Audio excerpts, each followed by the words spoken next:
గారు 2019లో 2019-2024 దాకా ఆంధ్రప్రదేశ్ అప్పుల్లో కూరుకుపోయింది. ఆంధ్రప్రదేశ్ ఇంక పనికిరాదు. ఆంధ్రప్రదేశ్‌ని నాశనం చేశాడు జగన్మోహన్ రెడ్డి గారు. మొత్తం ఇంక ఆంధ్రప్రదేశ్‌ని మళ్ళీ కోలుకోవాలంటే మరొక 20 సంవత్సరాలు పట్టిద్దని ఎన్నెన్నో పుకార్లు పుట్టించారు. అయితే బాబు గారు 2024 యా గి గెలవడానికి బాబు గారు ఇచ్చిన హామీలు నెరవేర్చ నెరవేరుస్తాడనా? లేకపోతే నెరవేర్చకుండా ఏదో తప్పుడు హామీలు ఇయ్యాలనా? మొత్తానికైతే హామీలిచ్చాడు.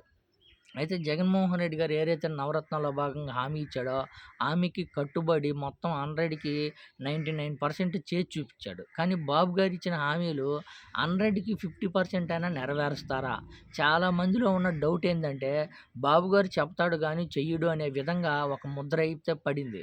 అయితే బాబు గారు ఇచ్చిన హామీలు ఏదైతే సూపర్ 6 ఉన్నాయి గదా! సూపర్ 6లో కనీసం 6 కాకపోతే కనీసం 2 అయినా అమలు చేస్తాడా? లేదా? వాటికి గాని ఆంక్షలు చూపిస్తాడా? లేదా? అనే విధంగా ఉంది. ఒకసారి బాబు గారు పెట్టిన మేనిఫెస్టోలో ఒకసారి కొన్ని చదువుతా వినండి. వాటిల్లో ఎంతవరకు నిజముందో, ఎన్ని అబద్ధాలున్నాయో ఒకసారి చూద్దాం. వాలంటరీ వ్యవస్థ గతంలో జగన్మోహన్ రెడ్డి గారు 5,000 ఇచ్చారు. కానీ బాబు గారు 10,000 ఇస్తానన్నారు. తర్వాత పింఛను జగన్మోహన్ రెడ్డి గారు 3,000 ఇచ్చారు. అది ఇంటి దగ్గరికి తీసుకుపోయి ఇచ్చారు. కానీ బాబు గారు చంద్రబాబు నాయుడు గారు 4,000 ఇస్తాను. నేను ఇంటి దగ్గరికే తీసుకుపోతానన్నాడు. తర్వాత ఆహ్,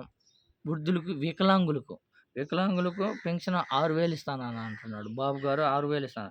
రాష్ట్రంలో మహిళలందరికీ నెలకు 1,500 రాష్ట్రంలో ఉన్న మహిళలందరికీ అంటే 18 సంవత్సరాల నుంచి 50 సంవత్సరాలు ఉన్నోళ్ళకి ప్రతి నెల 1,500 వాళ్ళ అకౌంట్‌లో ఏస్తాను. తర్వాత ఆర్టీసీ బస్సు ఫ్రీ.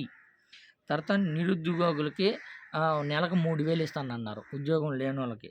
తర్వాత తల్లి వందనం కింద బిడ్డలు ఎంతమంది ఇంట్లో ఉంటే అంతమంది చదువుకునే ప్రతి పిల్లోడికి సంవత్సరానికి 15,000 ఇస్తారు. నలుగురుంటే 45,000 సంవత్సరానికి పడేటట్టు. తర్వాత 3 గ్యాస్ సిలిండర్ ఫ్రీ.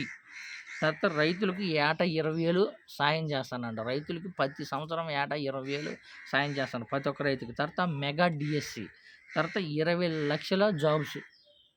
చూడండి ఇయన్నీ ఎలా ఉన్నాయంటే, అబ్బా! భలే అద్భుతంగా ఉన్నాయిరా సృష్టి భలే అంటే భలే ఉన్నాయి అనని నేను గాని అనుకున్నా. చాలామంది అనుకున్నారు. బాబు గారు గాని ఇయి నెరవేరిస్తే సూపర్ అబ్బా! అని. అయితే నిజంగా ఏదైతే బాబు గారు చెప్పారో, ఈ బాబు గారు చెప్పిన ఈ మేనిఫెస్టో గాని నిజంగా 100కి 100% గాని నిజంగా చేసి చూపిస్తే 2029లో మళ్ళీ బాబు గారే సీఎం అయ్యే విధంగా ఉంటారు. కానీ ఏది చెప్పకుండా